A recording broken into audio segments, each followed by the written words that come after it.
Climate change is happening, and it is happening very fast. It is happening across the world, and it has an impact on each and every one of us. Of course, in different degrees, but it is here and it is here to stay. So, what are we going to do about it? How do we gain information about how to deal with climate change? How do we know what is happening across the world? How do we learn how different communities are coping with climate change? Offbeat Gyan discusses 3 cli-fi novels. Cli-fi meaning climate fiction. The first novel is The Drowned World. This is considered to be the first in the genre of climate fiction. This novel came out in 1962. It has been written by J.G. Ballard. It talks about increasing temperatures across the globe, leading to the melting of the polar ice caps. And when this happens, water levels across the world increase, making much of the world as we know it today uninhabitable.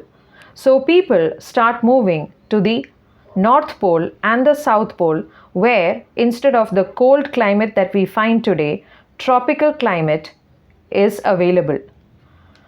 This story deals with a group of scientists who spend their time in flooded city of London trying to understand the impact and the development of flooding in London.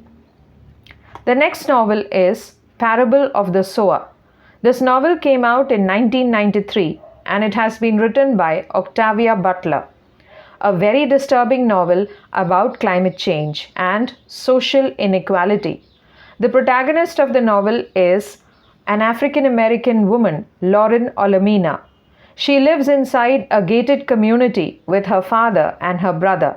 Her father is a preacher, a Baptist preacher, who manages to keep the small community within the gated commune united through his spiritual talks. The brother leaves the community and he is respected for some time because of his literacy. He joins a gang and soon after he is killed brutally. So outside this commune there is a lot of violence, complete lawlessness, chaos, anarchy, increasing drug use, sexual violence, and all form of law and order has completely collapsed.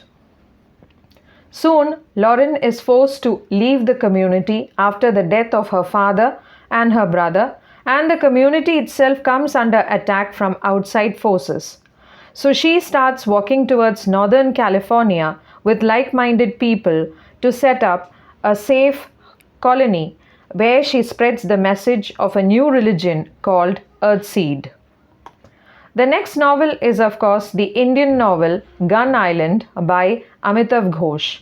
This novel provides a very vast scope. It talks about the 1970 cyclone Bhola, one of the most terrible and devastating cyclones to have ever hit any part of the world.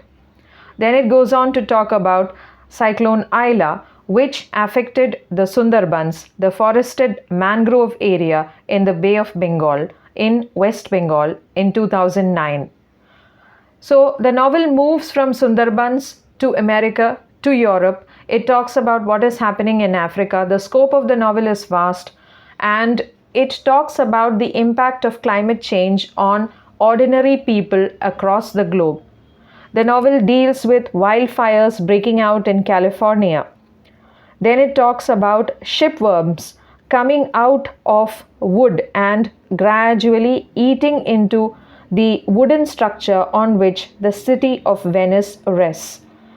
It talks about the flooded fields and the increasing soil salinity in the Sundarbans and how all this has a great impact, a dangerous impact on the ordinary vulnerable communities living in the Sundarbans, how they are exploited by brutal human trafficking networks and in their attempt to escape from their very damaged and impoverished homes, they find themselves in extremely brutal settings. Most of them die, they do not survive. In their attempt to escape, in their attempt to seek refuge in other places in Europe and Africa, they actually die in the process. So, human trafficking is intrinsically related to climate change. Amitav Ghosh provides an epic scope in his novel Gun Island. So, then what is climate fiction? Climate fiction, the term was coined by Dan Bloom. It is a subgenre of science fiction.